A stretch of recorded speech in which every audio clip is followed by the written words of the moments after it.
Sir मैंने select किया है जिससे सारा जगत उत्पन्न हुआ है, जिसमें ही यह लीन होता है और जिसके द्वारा यह धारण भी किया जाता है, उस ज्ञान स्वरूप को मेरा नमस्कार है। तो मैंने इसको इसलिए सेलेक्ट किया है क्योंकि मुझे ऐसा लगता है कि इसमें हमारे बिगनिंग और एंड की बात करी गई है। तो उस चीज़ को मैं समझना चाहती हूँ क्योंकि बिगनिंग और एंड को लेके बहुत सारे कॉन्सेप्ट्स हैं हमारे, मतलब मेरे माइंड में खुद के बिगनिंग और एंड को लेके। तो मैं आपसे जानना चाहती हूँ कि इसका क्या मीनिंग है इसमें।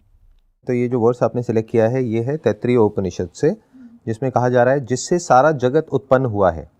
यहाँ पर कहा जा रहा है कि उत्पन्न हुआ है क्योंकि जिसने ट्रांसलेट किया संस्कृत से हिंदी में, उसने उसी तरीके से किया जैसी उसकी अंडरस्टैंडिंग है। जबकि इन रियलिटी ये जो जगत है ये भी उत्पन्न नहीं होता है, ये अपीयर होता है और डिसअपीयर हो जाता है। जैसे कि एक रेनबो है, क्या रेनबो उत्पन्न होता है? उत्पन्न मतलब कि कुछ बन गया है।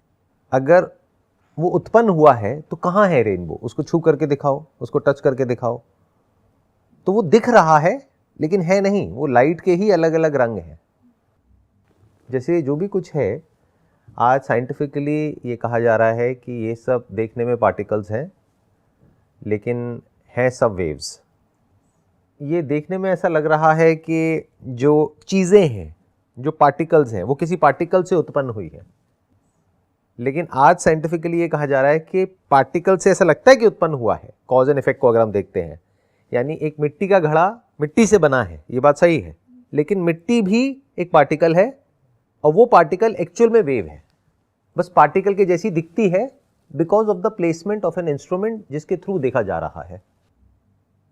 तो इसमें क्या किया है कि जिससे सारा जगत उत्पन्न हुआ है, तो यहां पे बात करी जा रही है the cause of all the causes and all the effects.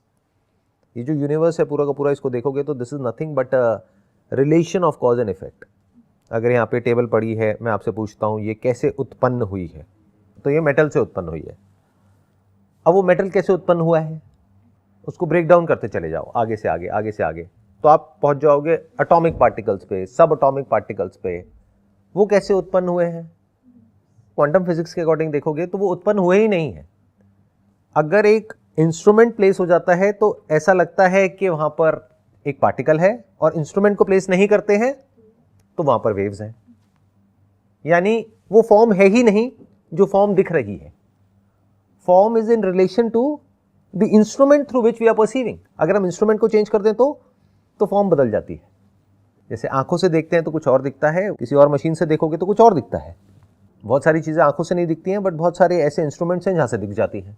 तो जहां कुछ नहीं होता है वहां भी कुछ दिख जाता है, जहां कुछ होता है वो ऐसा लगता है कि वहां कुछ है ही नहीं, इंस्ट्रूमेंट को बदलते ही। तो ये जो उत्पन्न होना या ना होना है, that is in relation to the instrument, that has to be very clear. लेकिन यह भी क्लियर है कि जब इंस्ट्रूमेंट नहीं होता है तो वहां पर वेव होती है, दैट वाइब्रेशन जिससे कि सब कुछ उत्पन्न हो रहा है, उसकी बात यहां पर करी जा रही है। दैट इटर्नल वेव, एक ऐसी वेव जो कभी रुकती ही नहीं है, और जहां पर वेव है वहां पर साउंड है, जिसके बारे में मैं बात करता हूं अपने सेशंस में, साउंड ऑफ साइलेंस। वही जो एक सोर्स है वो अलग अलग दिखता है डिपेंडिंग अपॉन कि किस इंस्ट्रूमेंट से हम उसको देख रहे हैं। कानों से देखोगे तो उसी को साउंड बोलोगे, उसी वाइब्रेशन को। आंखों से देखोगे तो उसको पार्टिकल बोल दोगे, नाक से देखोगे तो उसको गंध बोल दोगे। देखो, स्पेस में कोई गंध नहीं होती है, जब उसमें कुछ मिल जाता है, कुछ केमिकल्स मिल जाते हैं, उसमें गंध होती है। तो वो गंध किसकी है? केमिकल की है ना। उसी केमिकल को जब आंखों से देखोगे तो क्या कहोगे? यहां पे पार्टिकल है और उसकी ये गंध है। और अगर हमारे पास में कोई ऐसा इंस्ट्रूमेंट हो जहां से कि हम ये देख सके कि उसकी एग्जैक्ट वाइब्रेशन क्या है, एग्जैक्ट उसकी फ्रीक्वेंसी क्या है, वेवलेंथ क्या है, और उस साउंड को हम सुन सके, तो हम क्या कहेंगे कि वहां पे वो पार्टिकल नहीं है, गंध नहीं है, वहां पर तो आवाज है। तो हर आवाज को, जिसको भी हम आवाज बोलते हैं, उसको जब आंखों से देखते हैं तो उसको हम पार्टिकल बोलते हैं, और हर पार्टिकल को जब कानों से देखते हैं या सुनते हैं तो उसको हम आवाज बोल देते हैं। अब आई थिंक ये समझना बहुत मुश्किल नहीं है, क्योंकि अब हमारे पास में ऐसे ऐसे साइंटिफिक इंस्ट्रूमेंट्स हैं कि हम इन सब चीज़ों को अलग अलग तरीके से टेस्ट कर सकते हैं, वेरीफाई कर सकते हैं, जो भी बात हम यहाँ पर कर रहे हैं। तो जिससे सारा जगत उत्पन्न हुआ है। और यहाँ पे समझने वाली बात क्या है, यहाँ पे उत्पन्न जो वर्ड है उसको भी ध्यान से समझना पड़ेगा। जब उपनिषद उत्पन्न की बात करते हैं तो यहाँ पर ये नहीं कहा जा रहा है कि कुछ बन गया है, यानी कि कुछ पहले नहीं था और वो बन गया है। उत्पन्न का मतलब तो यही हुआ ना। जैसे फॉर एग्जाम्पल बादल की एक फॉर्म आपको दिख रही है, आपने कुछ सेकंड्स बाद देखा तो वो फॉर्म हट गई, कोई और ही फॉर्म दिख रही है, लेकिन बादल है। तो आप क्या कहोगे कि बादल उत्पन्न हो गए? अरे बादल तो पहले भी थे, अभी भी है, बस जो फॉर्म है वही तो बदली है। तो क्या वो उत्पन्न हो गई है? वो तो बदली है, दैट इज चेंज। और जिसको आप कह रहे हो कि उत्पन्न हो गई है, जब तक आप उसको कह रहे हो कि उत्पन्न हो गई, तब तक वो फिर बदल चुकी है। तो उत्पन्न तो एक्चुअल में कुछ हुआ ही नहीं है इस पूरे यूनिवर्स में। उत्पन्न तो कुछ हो ही नहीं सकता है, क्योंकि सब कुछ बदल रहा है। Everything is in a flux, everything is changing. जब तक आप किसी भी चीज को देख रहे हो तो आंखों के बीच में और उस चीज के बीच में डिस्टेंस है, चाहे वो चीज लिविंग हो चाहे नॉन लिविंग हो। तो डिस्टेंस है, तो लाइट को वहां से यहां तक ट्रैवल करने में टाइम लगता है। तो जब तक आपने उसको देखा, वो चीज ऑलरेडी बदल चुकी है। वो जो अभी जैसी है उसको तो आप देख ही नहीं सकते, because there is space and time in between. जैसे आसमान में हम तारे देखते हैं, तो बहुत सारे तारों को आप देख करके क्या बोलते हो? वो देखो, वो तारा मुझे दिख रहा है। हो सकता है उसको मरे हुए बहुत साल हो चुके हैं, बट आप क्या कह रहे हो? वो है।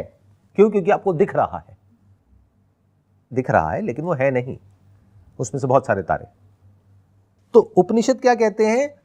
ये यूनिवर्स उत्पन्न कभी हुआ ही नहीं है। It appears and then it dissolves, फिर अपीयर हो जाता है, फिर डिसॉल्व हो जाता है। जैसे कि एक रेनबो, कुछ होने की वजह से, यानी बारिश होने की वजह से, कुछ कंडीशंस होने की वजह से, बादलों की वजह से, लाइट की वजह से, इन सब का जो अपना कॉम्बिनेशन है उसकी वजह से रेनबो दिख जाता है और फिर दिखना बंद हो जाता है। तो क्या वो पैदा हो गया है और वो मर गया है? It is just appearing to be. तो ये जो एक बहुत बड़ा मिथ है हम सबका, फिर चाहे अपनी बॉडी से रिलेटेड हो, चाहे लिविंग बीइंग से रिलेटेड हो, चाहे नॉन लिविंग से रिलेटेड हो, कि कुछ पैदा होता है, ये मिथ टूट जाएगा अगर आप उपनिषद को ध्यान से समझोगे। तो कुछ भी पैदा हो ही नहीं सकता है, सब कुछ बदल रहा है। तो जब तक आप कह रहे हो कि ये चीज पैदा हुई, तब तक तो वो बदल चुकी है, वो है ही नहीं। बट वो चेंज इतना सटल होता है, इतना छोटा चेंज होता है कि हम आंखों से देख करके कहते हैं कि कुछ भी नहीं बदला है। जैसे होता है कि हमारे घर में कोई बच्चा है, मानो 12 साल का, अब हम उसको रोज देख रहे हैं, तो हमें क्या लग रहा है? वैसा ही है सब कुछ। 3 साल बाद एकदम से कोई रिलेटिव आया, उसने आकर के देखा, अरे तेरी हाइट इतनी बढ़ गई। क्योंकि हम उसको कॉन्स्टेंटली देख रहे हैं, तो हमें ऐसा लग रहा है कि वो नहीं बदल रहा है। क्या वो हाइट, रात को वो सोया सुबह बढ़ गई, जो 1 फुट हाइट बढ़ी या 2 फुट हाइट बढ़ी, या over a period of time बढ़ी? बट उसको हम देख नहीं सकते आंखों से। मतलब डेली बेसिस पे आप नहीं देख सकते कि आज कितनी हाइट बढ़ी और कल कितनी बढ़ी, या हर मिनट में कितनी बढ़ी। You can not see that. तो आपको क्या लग रहा है कि वो स्टैटिक है, जबकि वो कॉन्स्टेंटली बदल रहा है। तो ध्यान से समझो, जब यहां पे उत्पन्न की बात करी जा रही है, तो यहां पे अपीयरेंस की बात करी जा रही है। ये बहुत बड़ी बात है और ये काफी हद तक उससे मिलती जुलती है जो कि क्वांटम फिजिक्स में बात करी जाती है। दिखता है, वो भी अगर इंस्ट्रूमेंट लगा होता है तो, वो भी अगर वो इंस्ट्रूमेंट उसको देखने के लिए कैपेबल होता है तो, अगर उसमें रिकॉर्ड होता है तो, स्टोर होता है तो, ये बहुत सारी कंडीशंस हैं, तब आप कहते हो कि कुछ उत्पन्न हो गया है।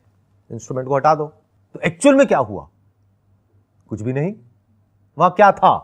वेव। क्या है वेव? दिख क्या रहा है? पार्टिकल। क्या वो वेव पार्टिकल बन गई है? अरे नहीं, पार्टिकल के जैसी लग रही है, क्योंकि वहां पे एक इंस्ट्रूमेंट के थ्रू उसको ऑब्जर्व किया जा रहा है। तो जब लाइट वेव से टकराती है और वापस उस कैमरे की तरफ आती है, हमारी आंखें भी कैमरे के जैसी है, तो वही वेव पार्टिकल के जैसी लगती है। जैसे रेगिस्तान में होता है कि जहां पर एक्चुअल में पानी नहीं है, चारों तरफ रेत ही रेत है, लेकिन लोगों को पानी दिख रहा है, आंखों से पानी दिख रहा है। वो वहम नहीं है, एक्चुअल में एक मिराज है।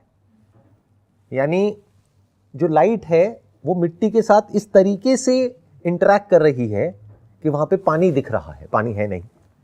ऐसा ही ये पूरा का पूरा यूनिवर्स है। इसी वजह से बात करी गई है माया की, लेकिन माया को लोग समझ नहीं पाए। लोगों ने क्या कहा, सब मोह माया है। माया का मतलब वो होता है जो दिखता तो है मगर एक्चुअल में नहीं होता है, या ये कह लो जैसा दिखता है वैसा नहीं होता है। जैसे फॉर एग्जांपल स्पेस की बात करते हैं, लगता क्या है कि जो स्पेस है वो हमारी बॉडी के अंदर है और कुछ स्पेस है जो बॉडी के बाहर है, जबकि एक्चुअल में क्या है, स्पेस के अंदर बॉडी है। तो आंखों से ऐसी बहुत सारी चीजें दिखती है जो एक्चुअल में वैसी नहीं होती है जैसी दिख रही है। तो यही बात यहां पे करी जा रही है कि जिससे सारा जगत उत्पन्न हुआ है, यानी जिसके होने की वजह से ये सब कुछ का होना पॉसिबल हो पा रहा है। और वो दो चीजें हैं जो चाहिए, दोनों में से एक भी ना हो तो वो पॉसिबल नहीं हो पाएगा। लेकिन मजे की बात क्या है, ये दो नहीं है, एक ही के दो पहलू हैं। वो दो चीजें क्या हैं, एक ये पूरा यूनिवर्स जो हमें दिख रहा है, जिसको हम टच कर पा रहे हैं, जिसको सुन पा रहे हैं, जिसको देख पा रहे हैं, ये पूरा यूनिवर्स एग्जिस्ट करने के लिए कोई ना कोई ऐसा सब्सटेंस होना चाहिए, कोई ना कोई ऐसा तत्व होना चाहिए जिसकी वजह से ये सब कुछ दिख रहा है। मैंने क्या कहा, कुछ भी क्रिएट नहीं हुआ है, दिख रहा है। बट दिखने के लिए भी तो कुछ होना चाहिए ना। जैसे टेबल के दिखने के लिए भी मेटल होना चाहिए, मेटल के लिए एटम होना चाहिए, और एटम के लिए जो होना चाहिए वो जो वेव, उसकी बात यहां पर करी जा रही है। यानी जो स्मॉलेस्ट पार्टिकल है उसके भी एग्जिस्ट करने के लिए कुछ तो होना चाहिए ना। Something can not come out of nothing, always remember this. This is a scientific as well as a spiritual fact. क्योंकि जैसे हम यहां से हट जाते हैं, हम कुछ उल्टा सीधा इमेजिन करने लग जाते हैं। हम ये इमेजिन करते हैं कि जो ब्रह्मन है, जिसकी बात यहां पर करी जा रही है, आत्मा है, वो है, लेकिन कुछ ही ऋषि मुनि हैं, उन्हीं की पकड़ में है, हम लोगों की पकड़ में नहीं है, हम लोगों की रेंज में वो नहीं है, हम लोग उसको नहीं समझ सकते। उसके लिए तो पहले हमको बहुत प्योर होना पड़ेगा, या पता नहीं क्या क्या करना पड़ेगा, तब जाकर के हम उसको रियलाइज कर पाएंगे। या फिर वो है लेकिन कहीं बादलों के ऊपर, कहीं पर दूर, कहीं किसी और दुनिया में है। ये सब बकवास है। सच क्या है कि जहां पर आप हो वहीं पर आत्मा है। आत्मा मतलब मैं। कहीं और कैसे हो सकते हो? क्या आप खुद कहीं और हो सकते हो? जहां पर आपकी बॉडी है वहीं पे उसका सोर्स है। बस देखने की नजर चाहिए। आंखों से देखोगे तो बॉडी दिखेगी, बट अगर बिना आंखों के आपको देखना आता है, यानी बिना इंद्रियों के अगर आपको देखना आता है, तो बॉडी का जो सब्सटेंस है in its raw form as a wave, आप उसको देख लोगे। And that substance is not different from consciousness. This is the most interesting discovery of the Vedas and the Upanishads. नहीं तो ये इतना इंटरेस्टिंग नहीं होता अगर इसमें कोई ऐसी बात करी जाती जिससे मेरा कनेक्शन नहीं होता, यानी आपका कनेक्शन नहीं होता। मान लो यूनिवर्स में किसी ब्लैक होल के बारे में बात चल रही है। Yes, that is interesting, but how does it matter to me? How is it connected to me? The beauty of this is कि दैट सब्सटेंस जिसकी वजह से ये सब कुछ अपीयर हो रहा है, that substance is not different from you, that is you. वही इसमें आगे कहा जाएगा, अभी हम जैसे से आगे बढ़ेंगे, जिसमें ये लीन होता है। लीन मतलब लय होता है, जिसमें ये समा जाता है। जैसे जो रेनबो है वो जिसमें लीन हो गया, किसमें लीन हो गया? कहाँ से प्रकट हुआ था? लाइट से ही प्रकट हुआ था ना।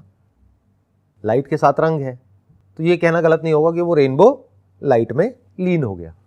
लीन हो गया मतलब क्या? क्या वो लाइट से अलग था? जिस वक्त रेनबो था उस वक्त भी लाइट ही थी।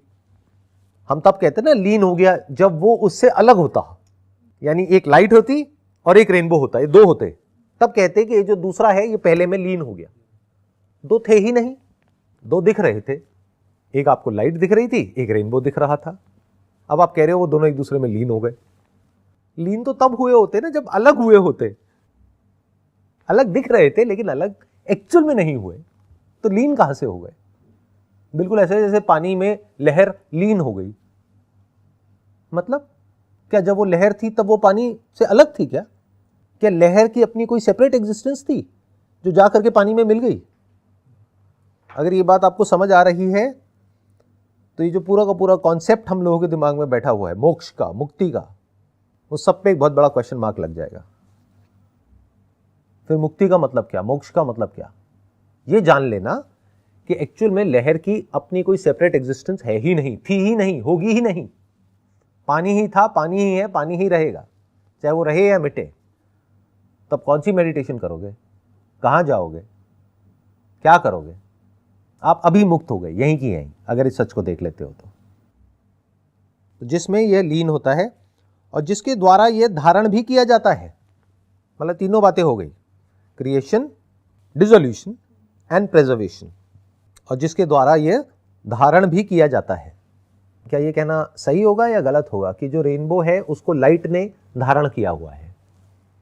कहने के लिए ठीक है किसी ऐसे इंसान को जो रेनबो को लाइट से अलग समझ रहा है, बट एक्चुअल में टेक्निकली ये गलत है ये कहना भी। क्या लाइट ने रेनबो को धारण किया हुआ है?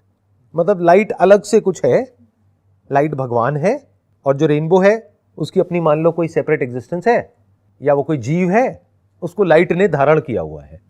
तो ये उसके लिए ठीक है जिसकी समझ अभी बहुत ही बेसिक लेवल की है, जिसको हम बोलते हैं बालक बुद्धि, उनके लिए सही है ये। क्योंकि बच्चे को कैसे समझाओगे अब? वो तो कहेगा नहीं मुझे दिख रहा है तो इसका मतलब है। बट जिसका साइंटिफिक माइंड होगा वो कहेगा कि बहुत कुछ दिखता है इस यूनिवर्स में, लेकिन ज़रूरी नहीं है कि वैसा होता है। जैसे धरती फ्लैट दिखती है लेकिन एक्चुअल में गोल है। तो जो भी दिखता है उसको एज इट इज़ एक्सेप्ट मत कर लो, उसको क्वेश्चन करो, फिर उसको समझो कि क्या हो रहा है। तो यहाँ पे जो भी कुछ कहा जा रहा है वो किसके स्टैंड पॉइंट से कहा जा रहा है, किसको कहा जा रहा है? एक ज्ञानी है जो अज्ञानी को कह रहा है। लेकिन अगर दो ज्ञानी आपस में बात करेंगे तो इन बातों पे हंसेंगे, क्योंकि इन बातों का कोई मतलब ही नहीं है। इसीलिए कहते हैं सत्य के बारे में कुछ भी नहीं कहा जा सकता है। जो अल्टीमेट रियलिटी है, जो सुप्रीम ट्रूथ है, उसके बारे में कुछ नहीं कहा जा सकता है। क्योंकि कुछ भी कहोगे और अगर आप में थोड़ी सी बुद्धि है तो आप समझ जाओगे कि वो गलत है, अगर आप सच को देख रहे हो तो। जैसे मैंने भी आपको एग्जाम्पल दिया रेनबो का, जिससे सारा जगत उत्पन्न होता है, जिससे रेनबो उत्पन्न होता है। एग्जाम्पल है ये, एज इट इज मत ले लेना। कहीं आप कहो अच्छा लाइट की ही बात हो रही है, अच्छा वो लाइट ही है, हाँ वो भी बोलते हैं कि वो लाइट है, यहाँ पर बैठ करके लाइट देखते रहो, वट एवर इट इज, कहीं आप उसको लाइट ही समझ लो। तो मैं एग्जाम्पल के लिए आपको बता रहा हूँ, जिससे सारा जगत उत्पन्न होता है, जिससे रेनबो उत्पन्न होता है, जिससे इंद्रधनुष उत्पन्न होता है, जिसमें ये लीन हो जाता है, जिसके द्वारा ये धारण भी किया जाता है। क्या ये सब बातें सेंसिबल लग रही हैं सुनने में, अगर सिर्फ रेनबो की और लाइट की बात करी जाए, या फिर कहने के लिए, समझाने के लिए, बट एक्चुअल में ऐसा कुछ नहीं हो रहा है? क्यों? क्योंकि रेनबो उत्पन्न हुआ ही नहीं। उत्पन्न मतलब होता है कि कुछ बन गया है और कुछ स्टैटिक है। तो इस पूरे यूनिवर्स में सब कुछ हो रहा है, कुछ भी हुआ ही नहीं। दोनों में फर्क देख पा रहे हो? Very difficult to see, but ध्यान से देखो। क्या रेनबो उत्पन्न हो गया है, या जिस वक्त वो दिख रहा है उस वक्त भी लाइट मोशन में है? वो स्टैटिक दिख रहा है बट वहां पर स्टैटिक कुछ भी नहीं है, सब कुछ मोशन में है। तो वो रेनबो बदल रहा है हर सेकंड में, बट बदलता हुआ दिख नहीं रहा है कुछ सेकंड्स तक। तो आपको क्या लग रहा है कि वो बन गया है? एक अज्ञानी ऐसे बोल सकता है, बट एक साइंटिस्ट कभी ऐसे नहीं बोलेगा। वो क्या कहेगा कि रेनबो दिख रहा है, बन नहीं गया है, रेनबो पैदा नहीं हो गया है, रेनबो दिख रहा है, बट एक्चुअल में वहां पर कुछ भी नहीं है। ऐसा लग रहा है कि वहां पर कुछ है जिसको हम पकड़ सकते हैं, बट एक्चुअल में वहां पर कुछ भी नहीं है, वहां पर सिर्फ लाइट है। अब रेनबो नहीं दिख रहा है तो वो लीन हो गया है। किसमें लीन हो गया है? लीन तो तब होता ना जब वो उसके सोर्स से अलग होता। जैसे एक मिट्टी की मूर्ति है, उसको हमने तोड़ दिया, तो क्या आप ये कहोगे कि वो मिट्टी की मूर्ति मिट्टी में लीन हो गई? ये तब कह सकते थे जब वो मिट्टी की मूर्ति मिट्टी से अलग होती। फॉर एग्जाम्पल एक कलर है, उसको पानी में मिला दिया, तो आप कह सकते हो कि वो कलर पानी में लीन हो गया। अब पानी जिसका पहले कोई रंग नहीं था वो पानी लाल हो गया, दैट मेक्स सेंस। बट जो मिट्टी की मूर्ति है, क्या वो मिट्टी में लीन हो गई है? क्या रेनबो लाइट में लीन हो गया है? क्या ये दो अलग अलग चीजें हैं, रेनबो और लाइट? क्या मिट्टी की मूर्ति और मिट्टी दो चीजें हैं? दो दिख रहे हैं, बट एक्चुअल में जिसकी नजर सही है वो क्या कहेगा देख करके? दो दिख रहे हैं लेकिन दो नहीं है, एक ही है। इसको बोलते हैं अद्वैत वेदांत।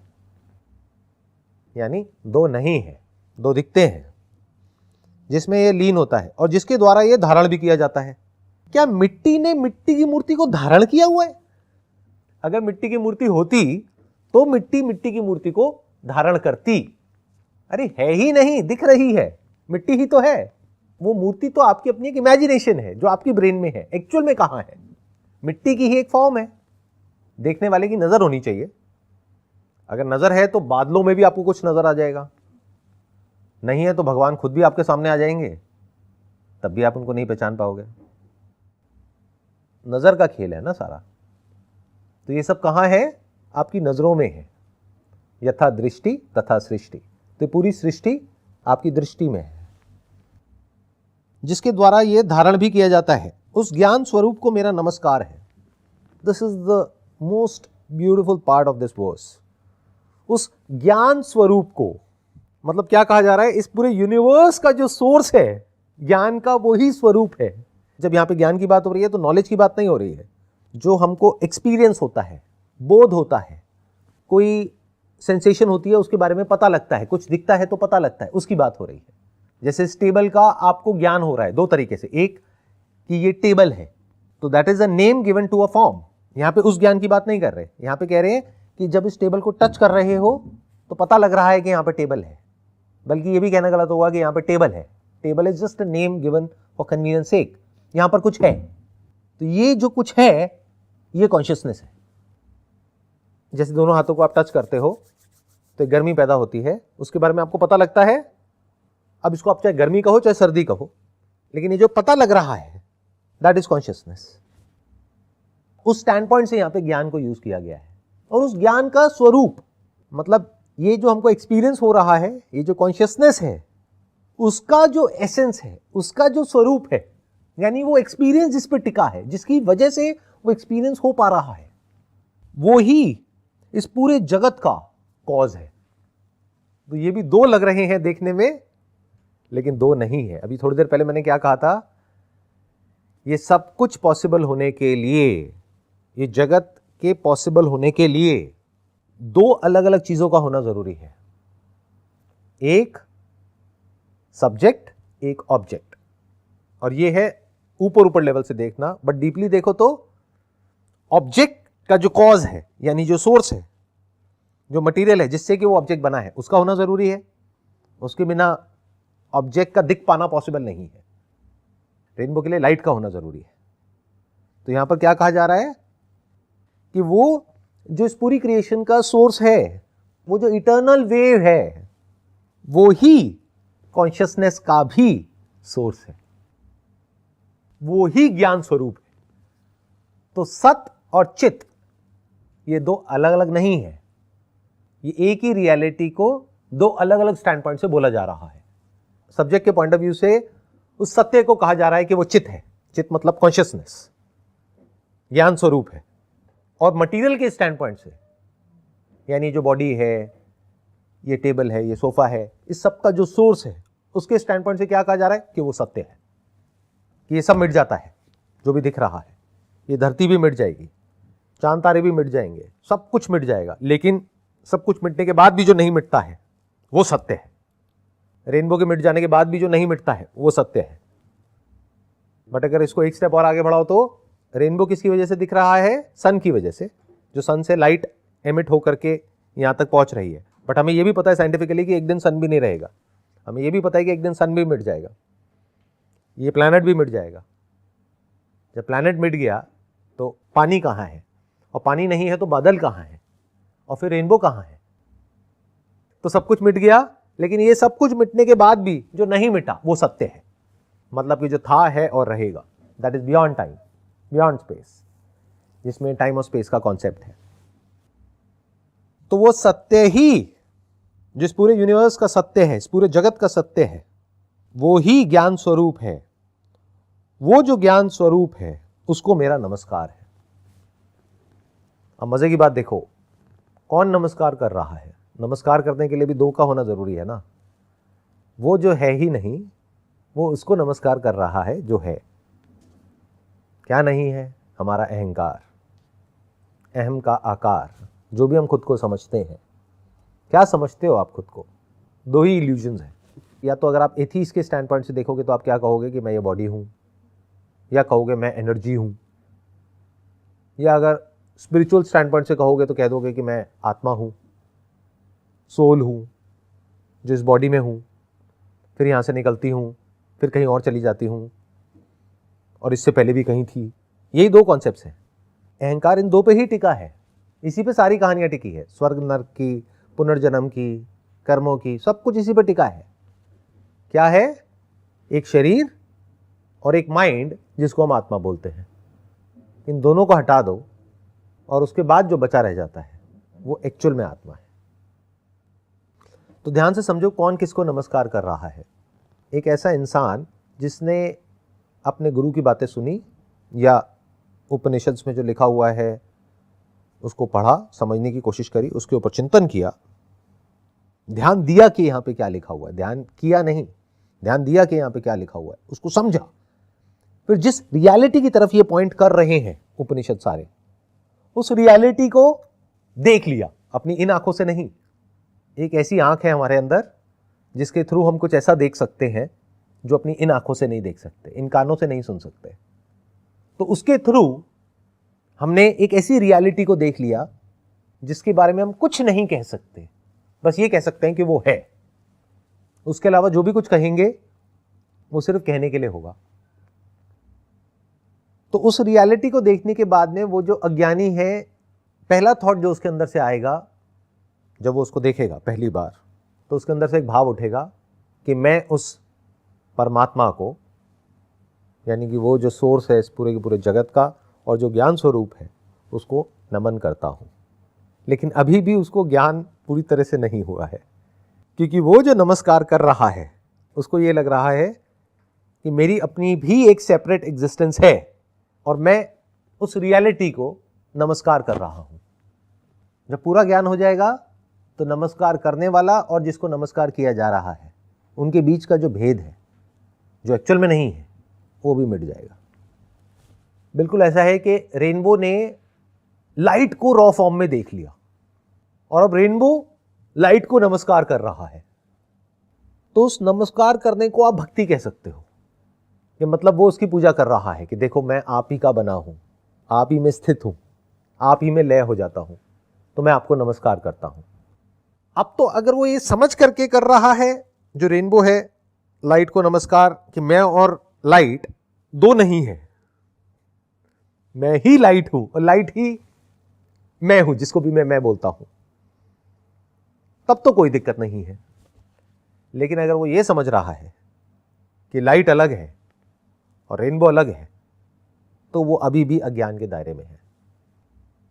तो यहां पर ये कहना बहुत मुश्किल है कि जो कहा जा रहा है वो अज्ञानी के स्टैंड पॉइंट से है या ज्ञानी के स्टैंड पॉइंट से है, क्योंकि दोनों नमस्कार करेंगे, लेकिन दोनों के करने के भाव में बहुत फर्क होगा, जमीन आसमान का फर्क होगा।